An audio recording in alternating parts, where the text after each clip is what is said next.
good and your eyes are sharp this morning,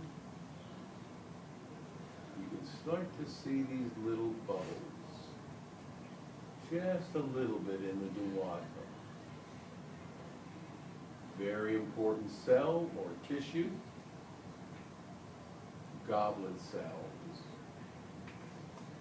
The bubble is actually the opening at apical end, and very complex in terms of what those cells are comprised of, and especially their physiological role. You just start to see them, right? Get ever more numerous all the way down through the colon, every inch of the way. More and more, billions and billions of these goblet cells. And this was just to show you a higher magnification for the villi, showing the crypts. I showed it for the third dimensional interpretation, where the crypt turns, and now you get a cross section. So longitudinal section higher up, cross section lower down. It's not really testable, it just says you get better and better in interpreting depth. Yes? So are the crypts the end of the villi, or are they between the villi? Right, at the base, Oh. where you have these caves. And there's the perfect example right there. An intestinal gland is called a crypt. And then as they get towards the submucosa, they turn 90 degrees. So you get these circles. You've gone from a longitudinal section to a cross section. So this is the same as this. Okay? You can also see little bubbles again. Not as well demonstrated here. You can also see mucous cell clusters deeper down. Brunner's glands, still in duodenum. And then you put it all together, a complete circumferential section, muscularis externa, obvious, serosa, clear layer on the outside, little fingers on the inside, villi, and then you get the hills in the wall. Pleats, called plicae. So these are the plicae, the hills, circumferential folds. And the main thing is that you see the plicae as a rather large structure, and then the villi are the trees on the hills, much, much smaller. And then I like my students to have a more sophisticated understanding of plicae's function, looking at this in the wall, scanning in the small intestine. These run throughout. Most will tell you, who should know better, that these are for surface area. But that's the function of the villi. Plicae, mixing. Get the material turning over and over as it passes through the small bowel, which greatly enhances digestion and absorption. It would be disastrous to your digestion to just have it one side in contact with the wall. Mother Nature has put this inside of us, just like you have inside of an artillery barrel. Look inside, there are the plicae, spinning the projectile. Only in this case, it's the chyme, the slurry, moves up the wall and falls back from over and over. And then the fuzziness on the plicae are the trees, the villi. Gives it that fuzzy appearance. consider it a special thing for you to know that plique are for mixing. Just don't assign surface area. Okay, then we move along. A section of the intestine. This should capture your attention right away. All these dark nuclei all compressed together. So there's a Peyer's patch dominating the submucosal layer. As soon as you see this, you know where you are.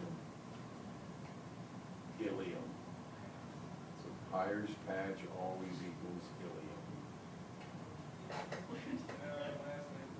So that's usually a pretty easy identification. And you got your villi, somewhat fragmented. Wasn't prepared exactly right. You got your plique all the way through the small intestine, one there as well. You even got your crypts, little pinholes. For us, this is what you gotta see right away. Okay, so that equals ileum. You see how big they are on a gross specimen with the Peyer's patch pushing up the mucosa. Get this little volcano look. Medical examiners love the pathologist finding what the intestinal infection might have been in the Peyer's patches. Okay, and then we finish up our intestinal histology. No fingers, it's flat, all crypts with bubbles. Always equals colon, large intestine. No one really has trouble identifying colon in histology, especially with all the bubbles, goblet cells. The colon, really a fine mucoid secreting organ, really describes what it does cellularly. All those goblet cells. You even have a lymph node. They're just solitary nodes, not Peyer's patches, not in the colon. And even crypts, all of these just in cross section. All right, takes care of intestinal histology. We then finish up the gross anatomy with a very important structure on the underside of your liver. Everything in and out of your liver goes through these structures. 3 of them that you absolutely have to know. So we say collectively it's the porta hepatis, everything in and out of your liver. The one in the middle, right here, a massive blood flow going into your liver, mostly from the intestines. That's the portal vein. 1.5 liters a minute, massive blood flow. Next to it, hepatic artery, much smaller, comes off of celiac plexus abdominal aorta. So that's blood flow going in as well. And then over here on the left, massive bile coming out. Huge structure right there. 3 letters. CBD right there. All the bile coming out of your liver. You hope to get this one next week. Perfect example of a gallbladder. You have to know where it attaches to the CBD. It becomes above the CHD and then where it attaches. cystic duct, and then it becomes the CBD. CHD, cystic duct, CBD, heading down to the ampulla of Vater. Okay? That's one of the better specimens you'll ever see. Nice connection right there. Gallstones get trapped in there. And then you have the cut off end of the stomach, so that's been removed. Got your pancreas. Still, it's dissected a bit there for weird some. I would always give you a better specimen.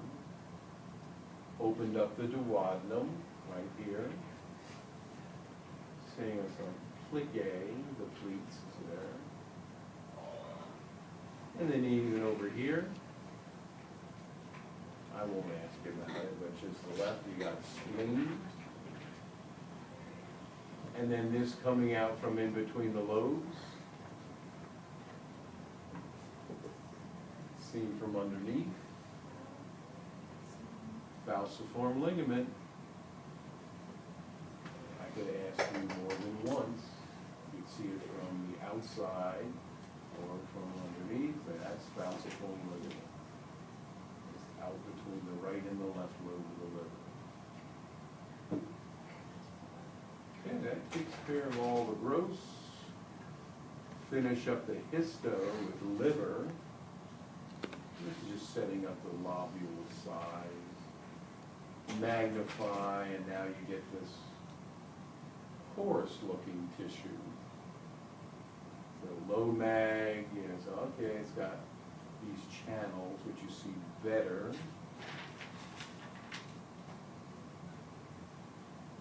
So you get the lines of cells with spaces. So the blood now percolates from outside to inside. So we magnify another 100x, you can really see the chains of the hepatocytes, cords, the spaces, sinusoids, drains out the central vein back to the heart, and then you have another cell in here that's in the sinusoid. These nuclei that you see here, here, here, here. We can stain for them so you can see how big they are right here. Kupffer cells, macrophages, gobble things up from out of the bloodstream. So you have your metabolizers for your liver cells, and you have your macrophages for Kupffer cells. Two entirely different functions going on within those different cell types in your liver. You also need to know the triads. So at the periphery of the lobules, three dominant structures as a triad, massively large portal vein, smaller and fuzzy looking hepatic artery, and then the little cellular necklace, bile duct. That's your triad. Blood going in from the portal vein and the hepatic arteries, bile coming out from the bile ducts. It sort of gives you your physiological connection when you see the triads, tells you how the lobules are supposed to work. And then finally, you need to have a sense of zonation in the lobule where blood is processed through the zones 1, 2, and 3. So if this is 1, what is this opening?